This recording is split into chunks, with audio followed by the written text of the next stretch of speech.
Hello. Happy Thursday. I hope you're all well today, despite our trip being cancelled.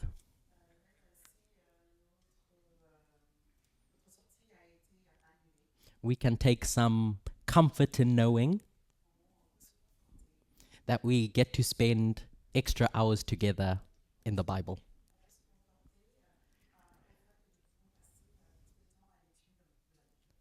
Someone said to me a few days ago that the clearest evidence that we were in the Sunday law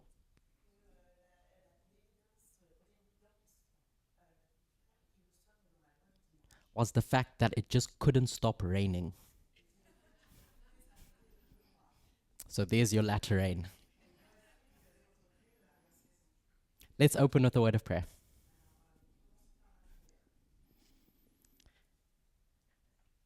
Dear God, we have been blessed with physical rain.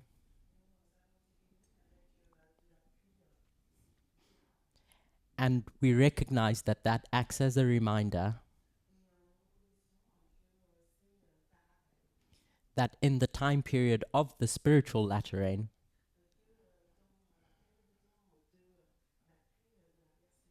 it's our duty and responsibility to pray that we may get the blessing from it. And so I thank you for those constant reminders. I invite you and ask you to gather here with us today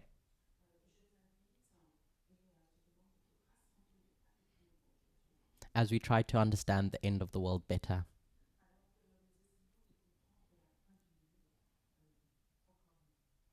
I pray this prayer in Jesus' name. Amen.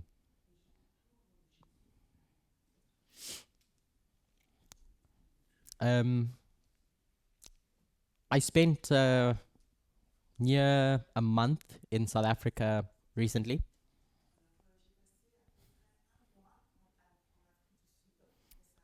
With Elder Shemin.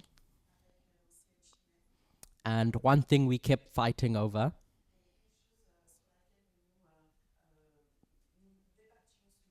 was the amount of flowers she decides to put in front of the presenters.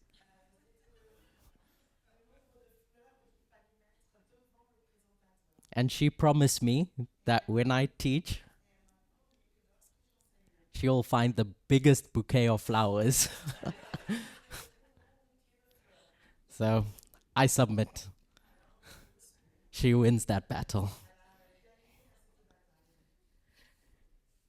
So today's presentation wasn't scheduled, but I find it a blessing because I received the feedback that those 30 minutes we went on a Formula One tour on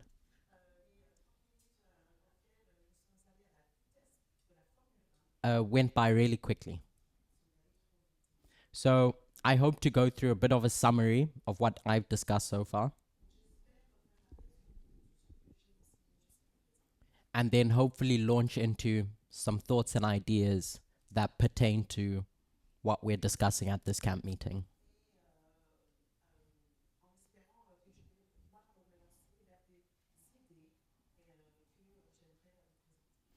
So the fundamental thing that I think myself and my peers are trying to do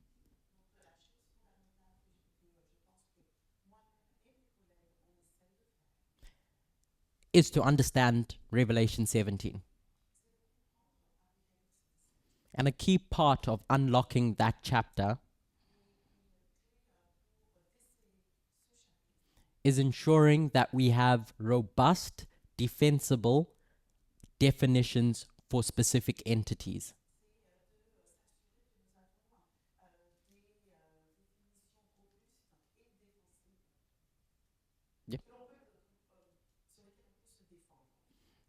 in that chapter. So the three that we've started addressing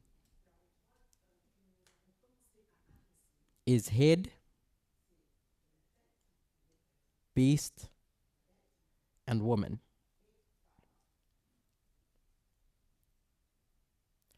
So Aryan presented, I followed, and hopefully you caught the similar definitions.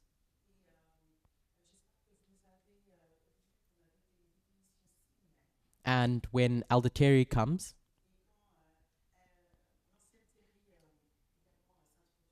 hopefully a third perspective will make it clearer in all our minds why these definitions work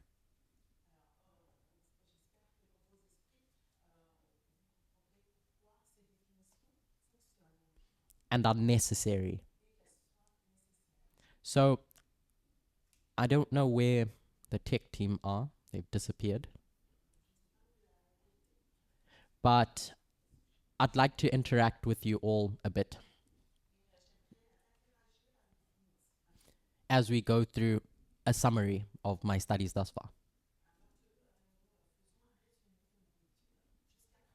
So if there's a mic,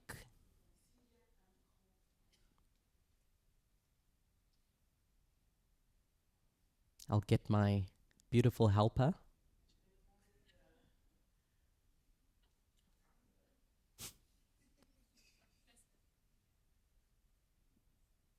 to come around.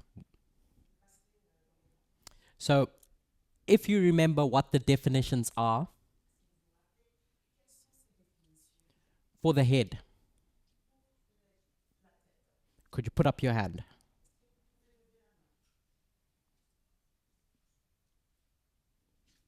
No one remembers. No, not Justina. Okay, Caesar.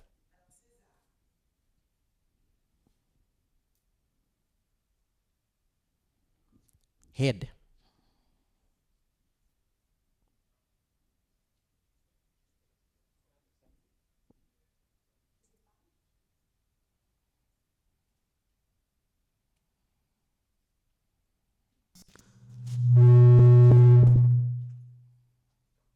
Thank you.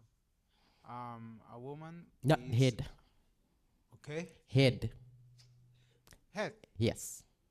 I think that head was an entity, an organization, object, concept. No, a political institution without power.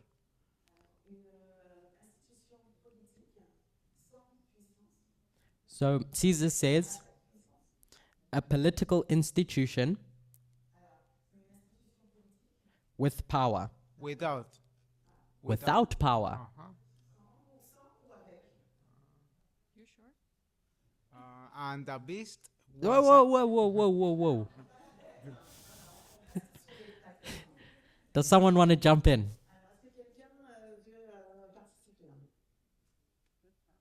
Yep. From Aryan's presentation, I have a head is a political institution in a certain dispensation.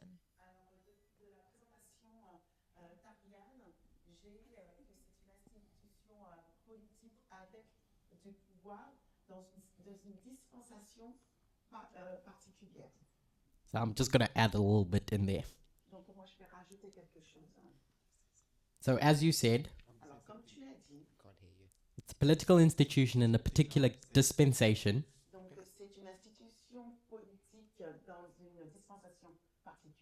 You know that's the case because there's 7 of them.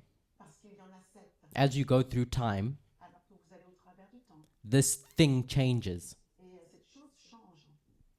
And it has to have power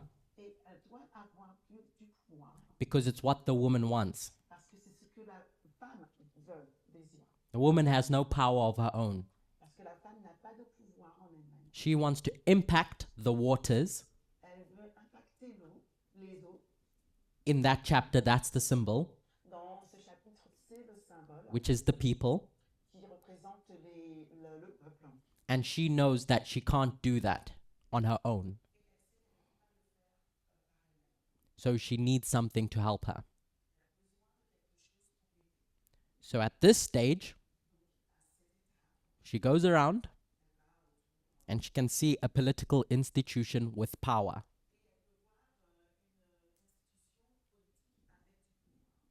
Definition of a beast.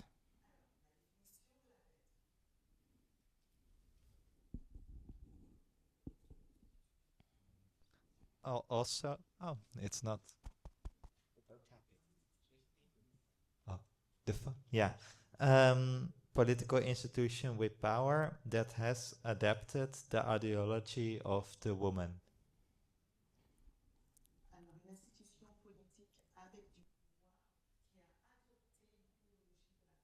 So we go from this head, that's just a political institution,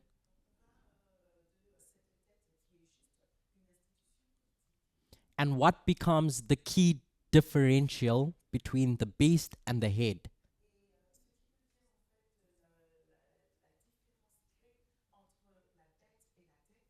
I heard someone shout out, it's the woman. Mark, what about the woman? I wanted to answer your first question. You've got the answer to my question baked into that. All right, all right. I will try. I think the head and the beast are often similar, but at the sixth kingdom, Nope. you see that it's a big difference. Stopping you there.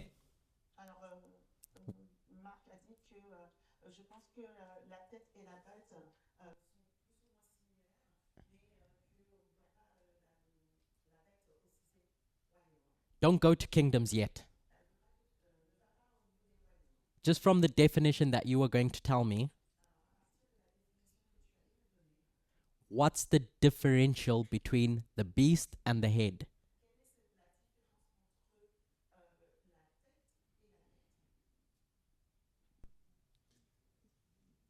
Someone said the woman, but what about the woman?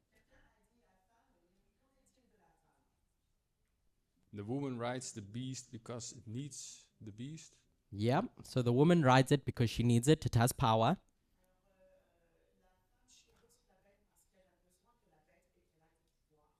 Someone, what does the woman have that that institution is going to take?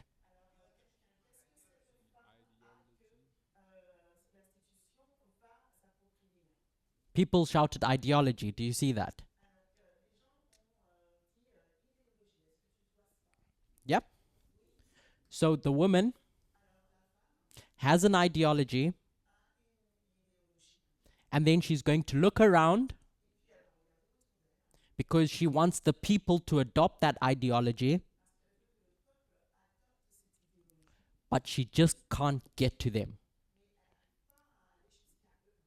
So that political institution becomes necessary. She goes to that political institution with power,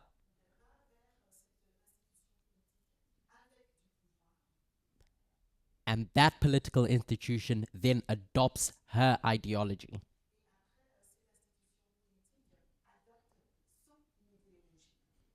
Of the woman. Is that fine? Okay. So we described a woman as an entity with an ideology.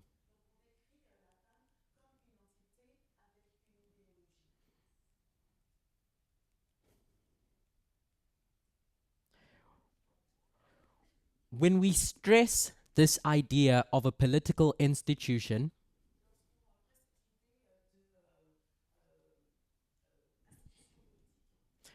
you can see that it's different to just saying an entity.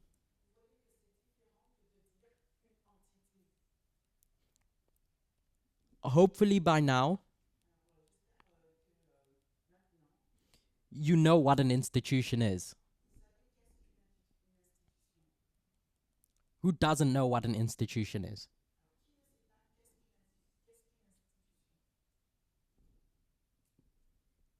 Daniel and Parminder don't know what an institution is. So the rest of you do. So I'm going to ask one of you at random to tell me what an institution is.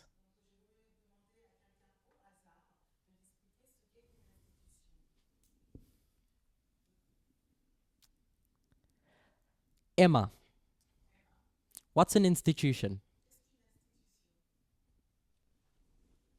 It's a structured, enduring system C'est un système bien structuré that's more than buildings or organization, qui est plus qu'un bâtiment, une organisation and a set of established rules, norms, and roles. dans laquelle il y a des règles et des normes qui sont établies. You said rules, norms, and? Ro- Des règles, normes et Roles. Not sure I understand that. Roles. des rôles.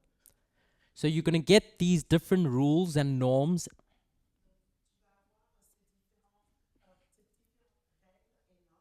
and then you're going to codify them, going to package them into something that can just do that thing. Does that make sense? So to the people that say they don't know what an institution is, did Emma's definition help you?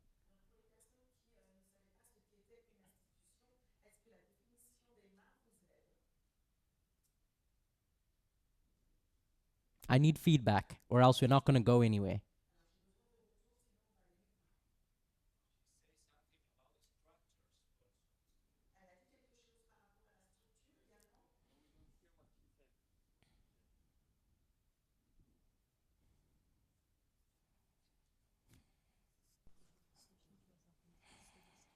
EMA definition includes something about a structure, some structures. I don't know what that is. What's a structure? Before we get to your question, I want to know what a structure is.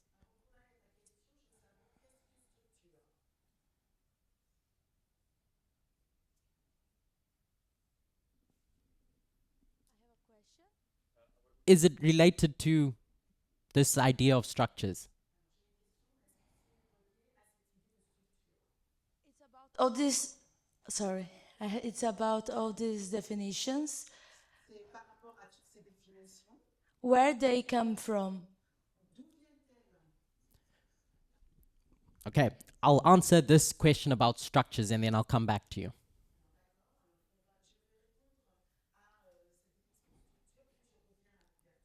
So, what I understand a structure to be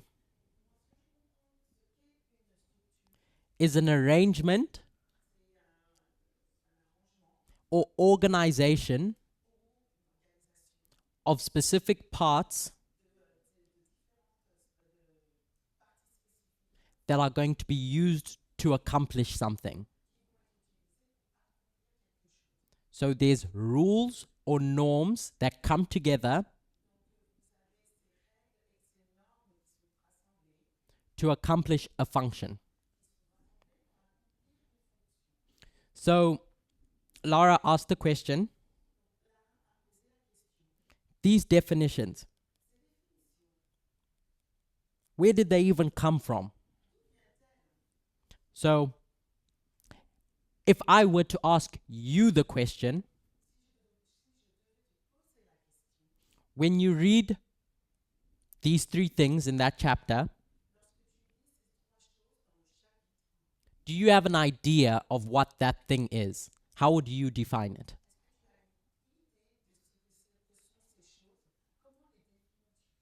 Laura. Pick any one and then just give me an idea of how you would define it.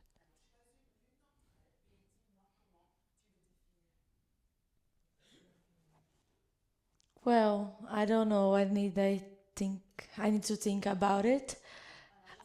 Well, I like those definitions, but I just want to know where you. Where did you get it from? D'où tu les tires? So Seems to me it's just logical and it's okay, but I want to know mhm. where.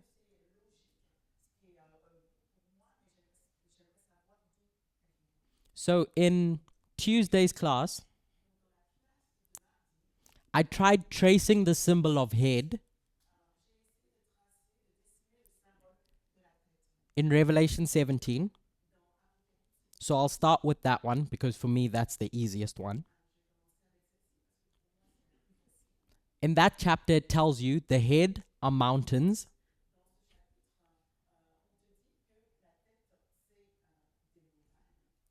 which are kings. So a head is a mountain, is a king. So you look in the Greek definition of what king is, the word that's given for king,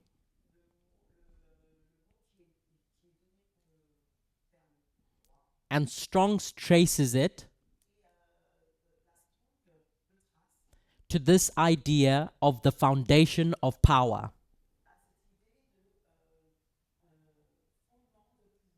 i.e., the root of where all power comes from.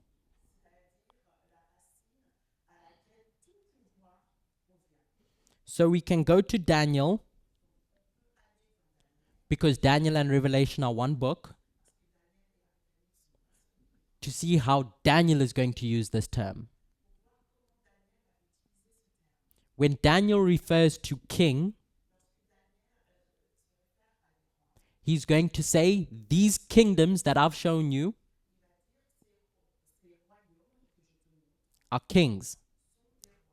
And you know that there's not one king that represents that kingdom. There's something else that has power in and of itself that is going to use that kingdom. So you look around and you find, what is it that's going to control this kingdom?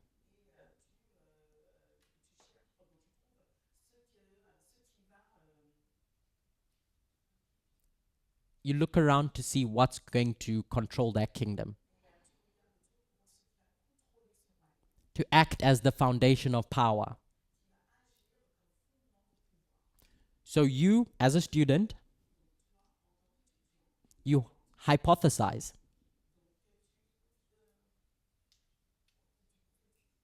What is going to work? So you've been learning about institutions, and you see that institutions are codified rules, norms that govern behavior.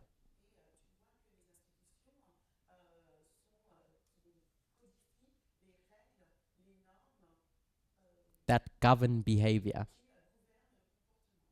A key part that was missing from Emma's definition is that these institutions shape society. They shape the culture. They're what are in control. They have power to do that. So you have this idea, institution, and you stress test it. You check it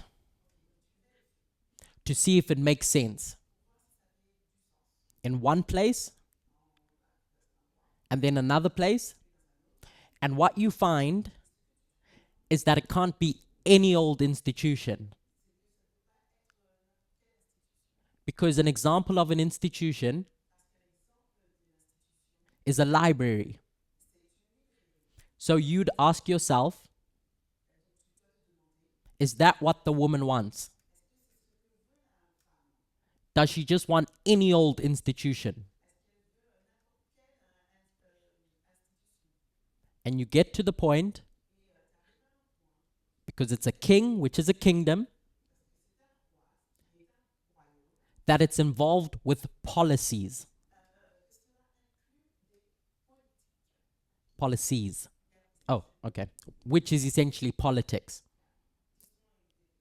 So it has to be a political institution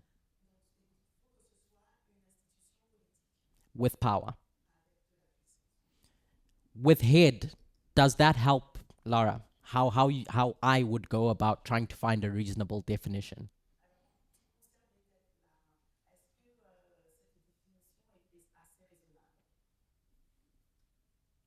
Okay, I saw a thumbs up for everyone else. So you do the same process for each of the other terms. And one of the criterias that we needed was that it's vague but specific. So someone asked me to clarify what that means.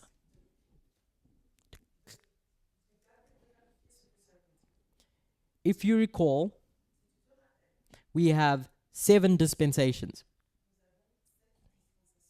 1, 2, 3, 4, 5. 1, 2, 3, 4, 5, 6, 7. 7 dispensations. So when you want a definition, you want something that could be applied in each of these 7 dispensations. That's vague.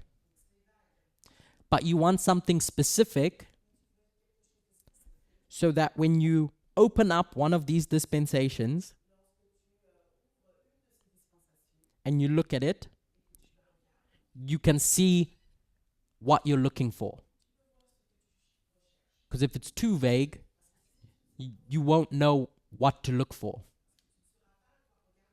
So it has to be specific enough to find something. So woman, when I say it's an entity with an ideology, the question will come to your mind, why isn't that a political institution with an ideology?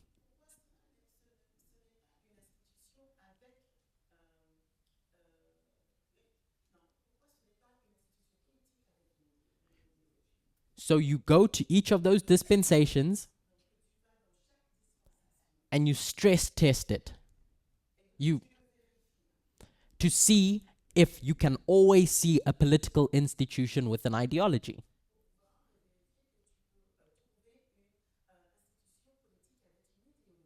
And you'd be hard pressed to do that. It would be tough to do that. Because sometimes it's not an institution.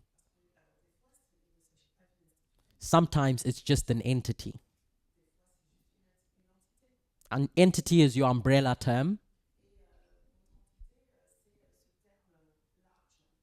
When we define what entity is, it's something recognizable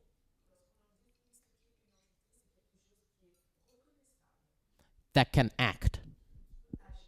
And so for me, entity works. So are we okay with the definitions? Mark. Can you give us an example where we don't see it?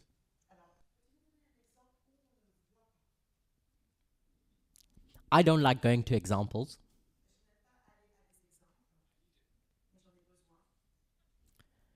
So let's go to an example you're all familiar with of an institution, where it's an institution. Where's the woman an institution? In which one of these dispensations? Mark.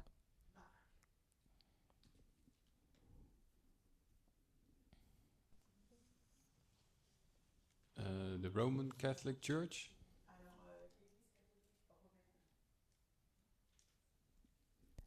I'm going to say the papacy. They're 2 very specific different things.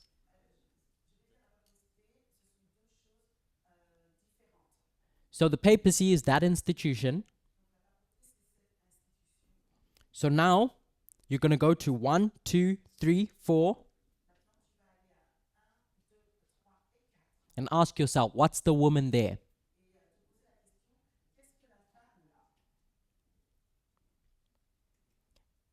And then you're going to need to prove that it's an institution in each one of those cases.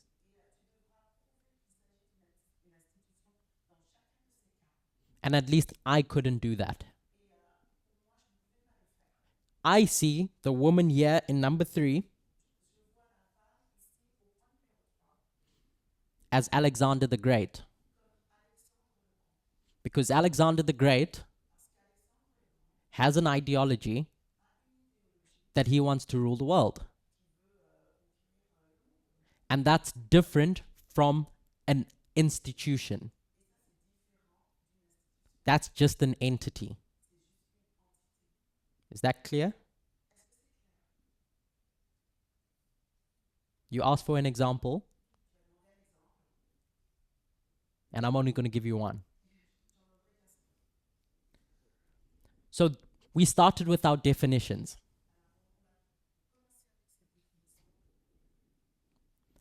And I'm stressing the point that what makes the distinction between beast and head is what? Blessing.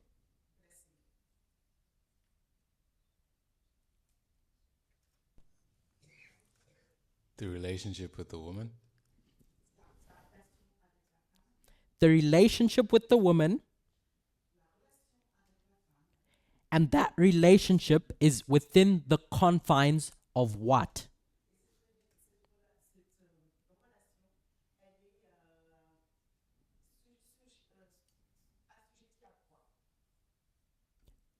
I'm just going to tell you. The ideology. So it's not until that ideology is in the picture that you have that distinction between a head and a beast. That's where that relationship is. So after going through all of that and the definitions that we have,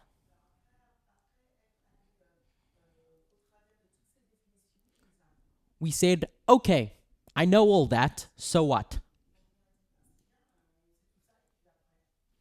I was told growing up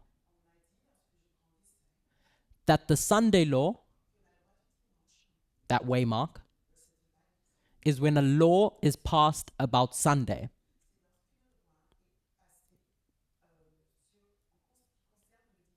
And then I joined this movement, and someone told me that the great test was equality. So I went to my notes, and I said, okay, if it's not Sunday, then it's equality. So I should be looking for a law about equality. And then all these teachers stood up and said, nope, you're wrong again. Because the marker for this thing that you've been waiting for your whole life is now going to be an election. How did we get there? So myself and my peers brainstormed, which were baked into our studies already. We've just decided to package it into some proofs. So just a review of the proofs that I gave. Proof number 1. The rise and fall of kingdoms.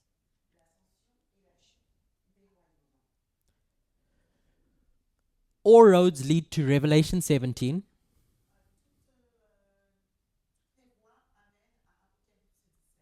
Because that's the chapter where you're going to learn about the end of the world.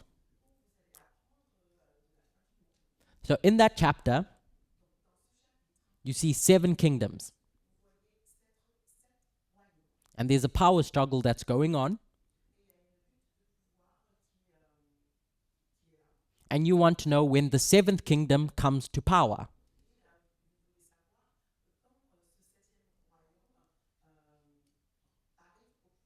How are you going to do that?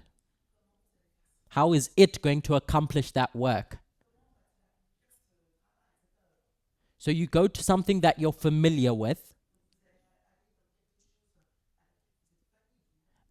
a methodology you should all know how to use,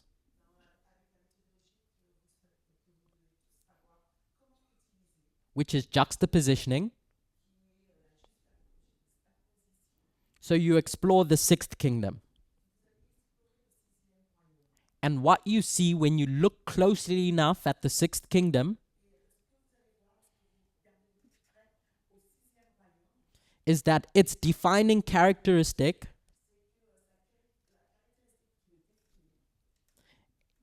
we'll just call it democracy.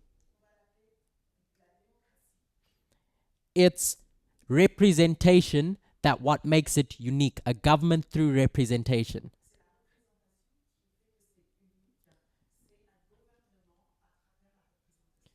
That's what Ellen White is referring to when she says this lamb coming up out of the earth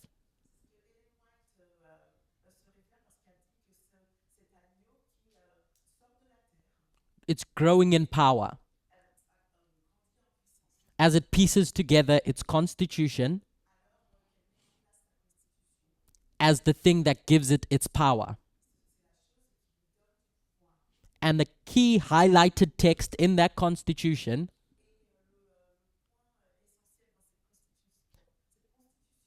is that if anyone wants to rule this country, the channel that they need to go through is an election. So that's what coming up out of the earth means. So it lives by democracy and it dies by democracy. Like the 5th kingdom, which lived by the sword and died by the sword. In chapter 13, verse 11, you see that there's 2 kingdoms. One's called the lamb and one's called the dragon. And where are they both coming up out of? They're both coming up out of the earth. So, if coming up out of the earth means coming to power through democracy, that means the 7th kingdom is going to come to power through the democratic tool. Hence why this marker that we have here is an election. Because that's where we anticipate the 7th kingdom coming to power. The second proof we started exploring. I have to check my notes because even I forgot.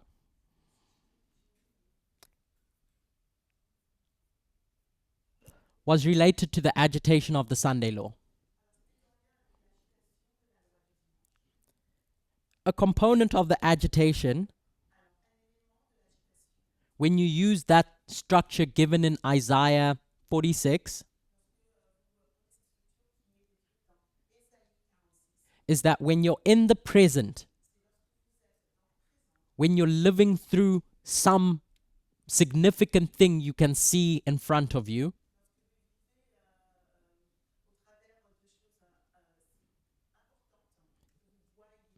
you can look at the past, look for an event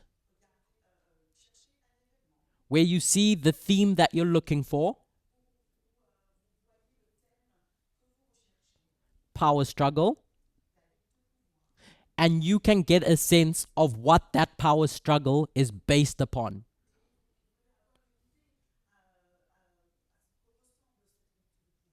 So you know, standing in 2021, in January 6th, that there's a power struggle going on. Not you in your home are the only one that sees that. The whole world can see it. It's obvious. It's clear as day.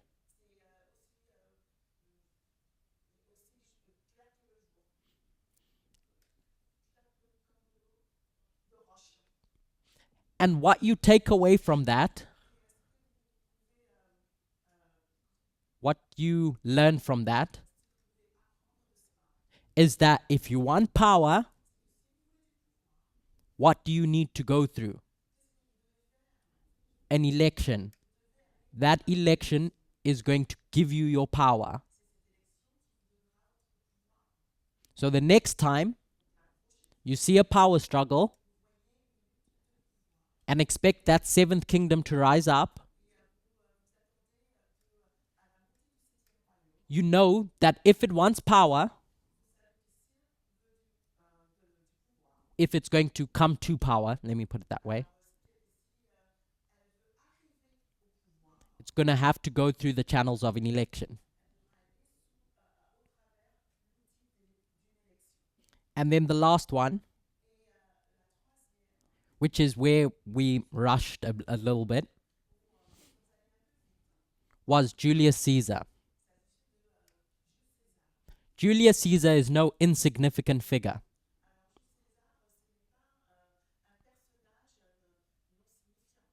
In the book of Daniel, when you read about that fourth kingdom,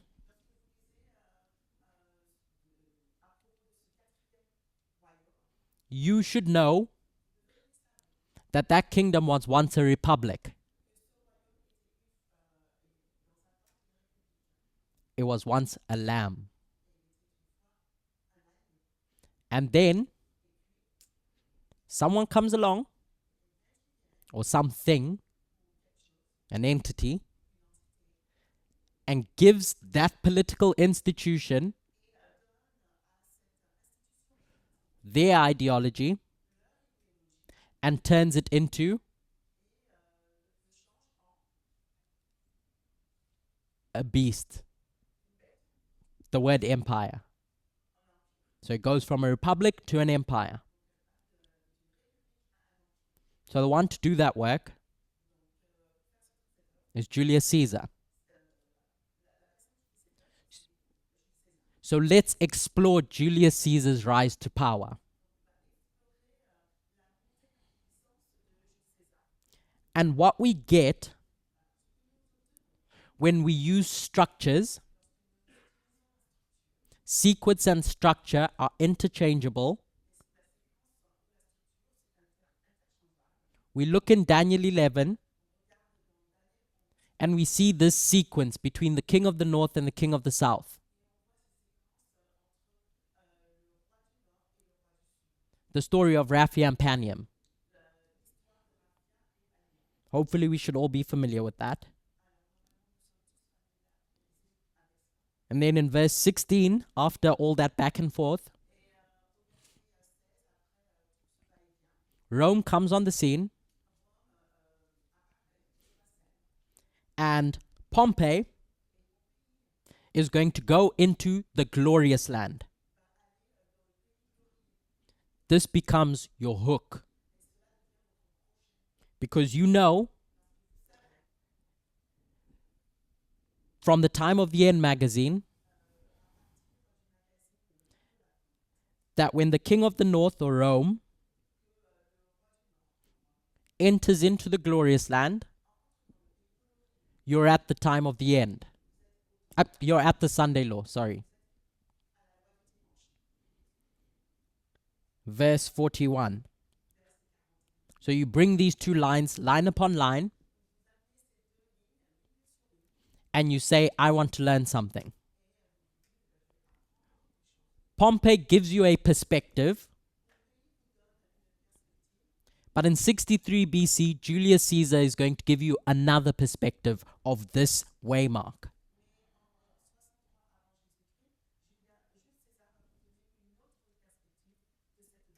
Remember, we're tracking his rise to power.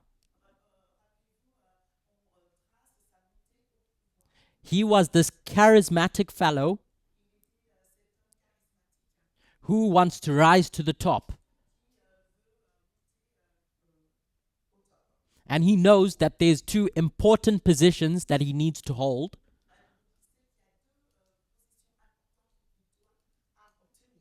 And so he does an election campaign in the year 63 BC.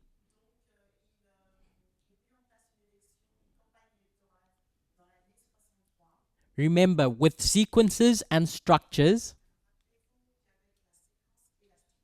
you're constantly looking for hooks,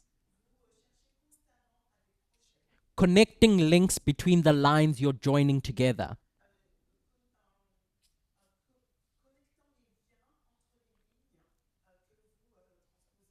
So for verse 16 and verse 41, the hook was Rome going into the glorious land.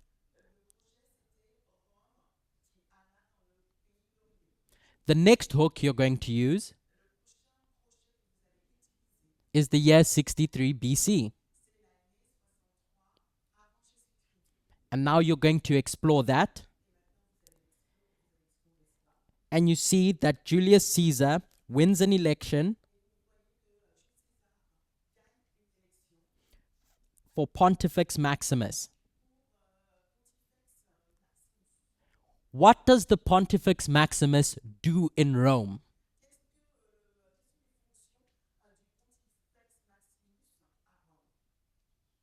Anyone? I said it then, and I've said it for 8 months.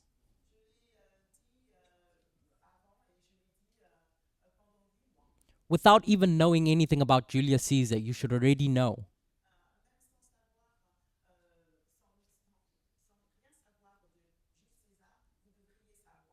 Because of the papacy.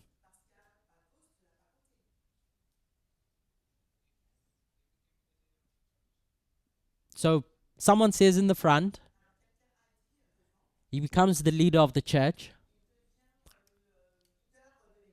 But it's not just the church. It's the head of all churches. And the churches in your kingdom are going to shape the ideology of the subjects. What they believe. It's all about ideology. That's why it was so important for Julius Caesar to become Pontifex Maximus.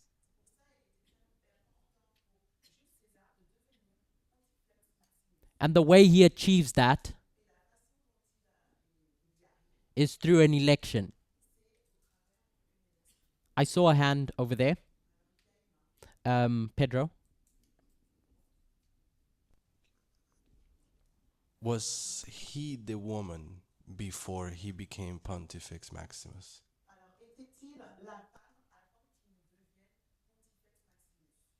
I'm not going to answer that right now. Perhaps it's something we can do in the Q&A later.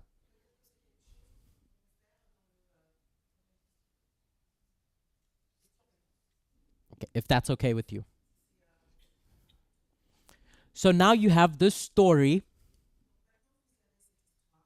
of someone rising to power at the marker for the Sunday law and the means or the vehicle that he's going to do that with is through an election.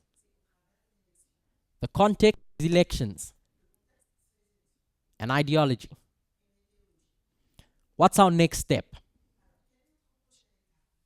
What can we do with that information?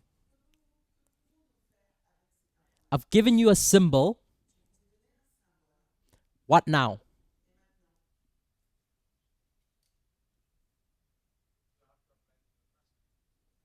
So someone says you have to make an application to the present. But because I just love exploring symbols so much, I'm going to leave the present aside. And then I'm going to try and see who else became the head of all churches.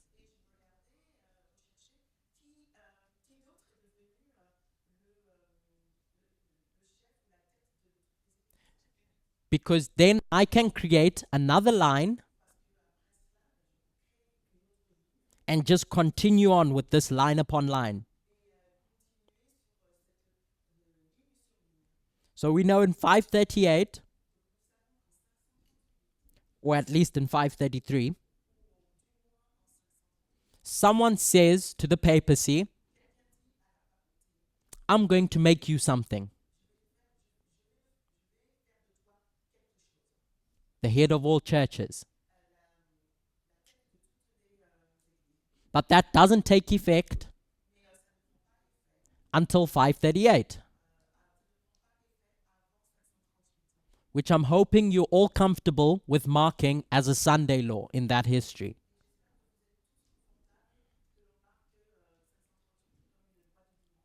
That's where you get the terminology pontiff from. When the Pope refers to themselves as pontiff,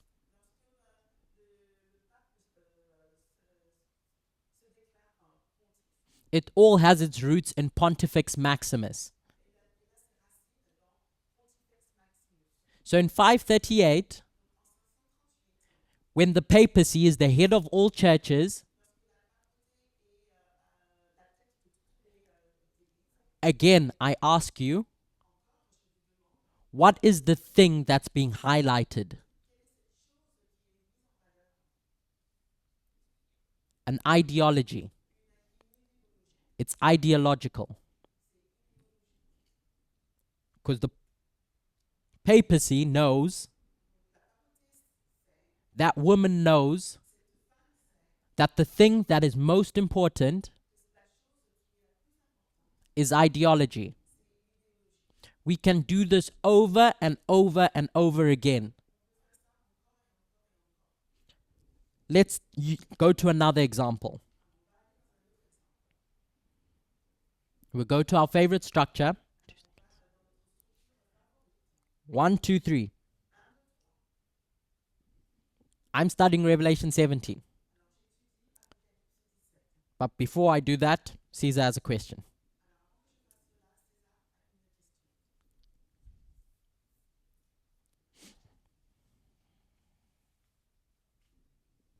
A comment about that. I think, if I'm not wrong, that Napoleon did the same thing in 1790. Or he became an emperor and also the head of all churches, I think.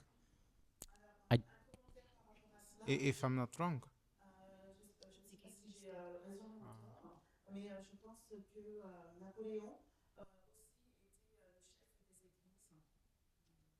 So, what I understand Caesar is saying is at the beginning and the end of the papacy,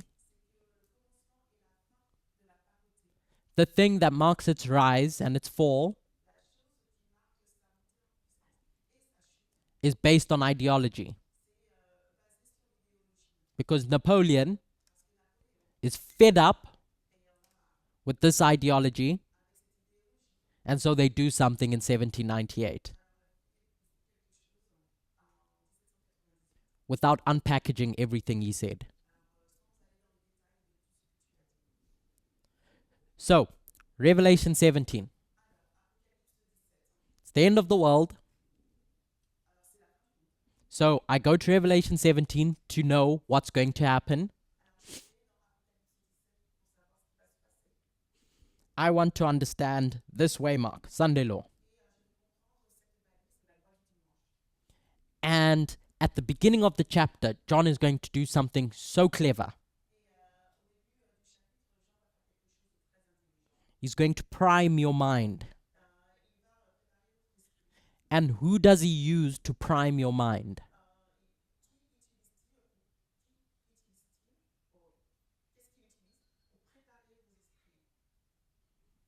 Which kingdom? Someone asked me what to prime is. It means to prepare. To prepare your mind because now they're going to explore something. So someone said the papacy. You read about Mystery Babylon,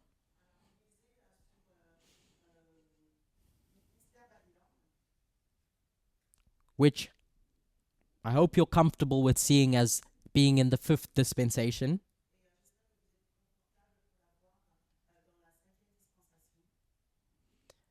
But you still a bit lost. So where do you go? If you're learning about spiritual Babylon, you're going to go to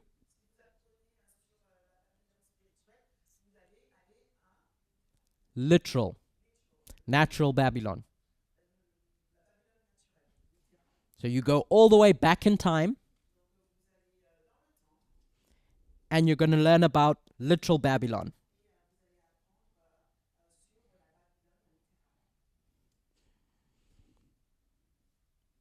So what we want to take from that is how this entity enters into the glorious land. What does that even mean? What does that signify for us? So where do I find that story?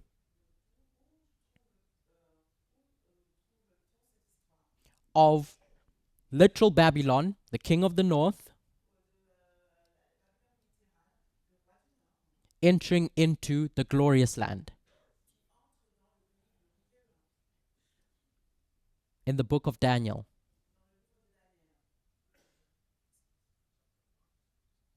Someone else that's not Caesar. Justina, shout out.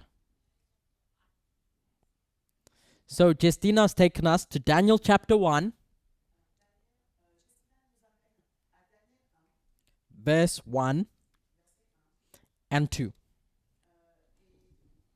Nebuchadnezzar. Babylon has been involved with this war with Assyria and Egypt.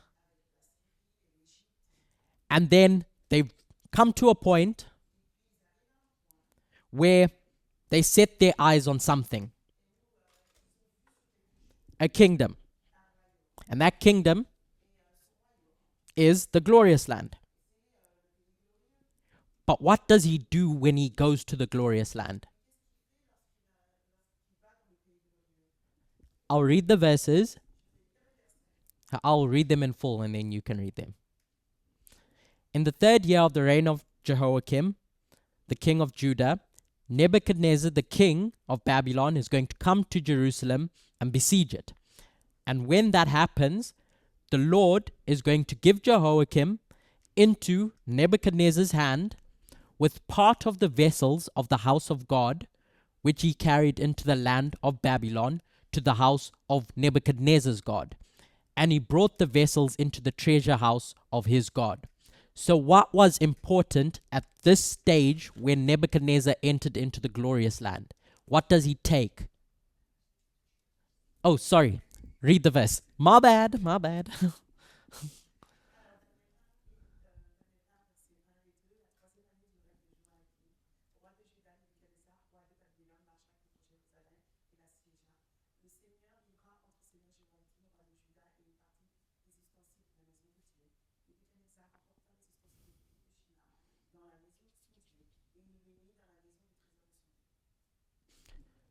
So after reading the verse, I asked the question, when the king of the north goes into the glorious land, what is the prize jewel? What is important? What's being marked there?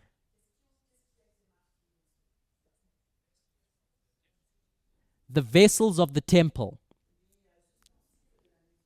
So the sanctuary is going to get raided. So the king of the north can control that sanctuary. He's going to take their vessels, put them in his sanctuary, so that he can control their sanctuary. And the sanctuary is the bedrock of what? Of Israel.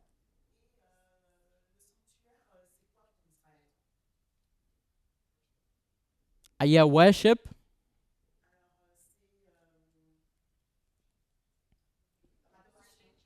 Religion. What else? I need other words until I get the word I want. Culture. And ideology. All of these shape the ideology of the nation. So I know that in verse 41, the marker for the Sunday law, as we've gone through example after example, is ideological. That's what we're looking for, which is very different from something physical. And hopefully, as the rest of the week goes on,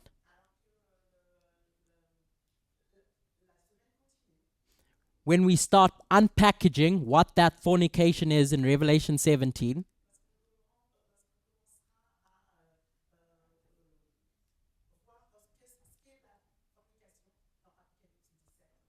we'll know what to look for. So I hope that you kept up with the month in South Africa, because that adultery question is going to become important. How you understand a relationship and adultery. Let's close in a word of prayer.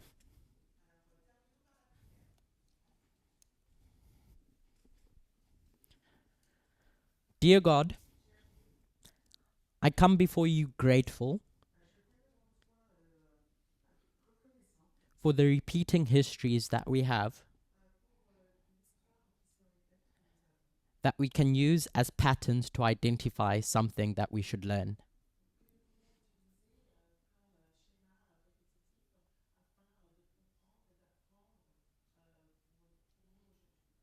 And I pray that your spirit may be with us through the rest of the camp.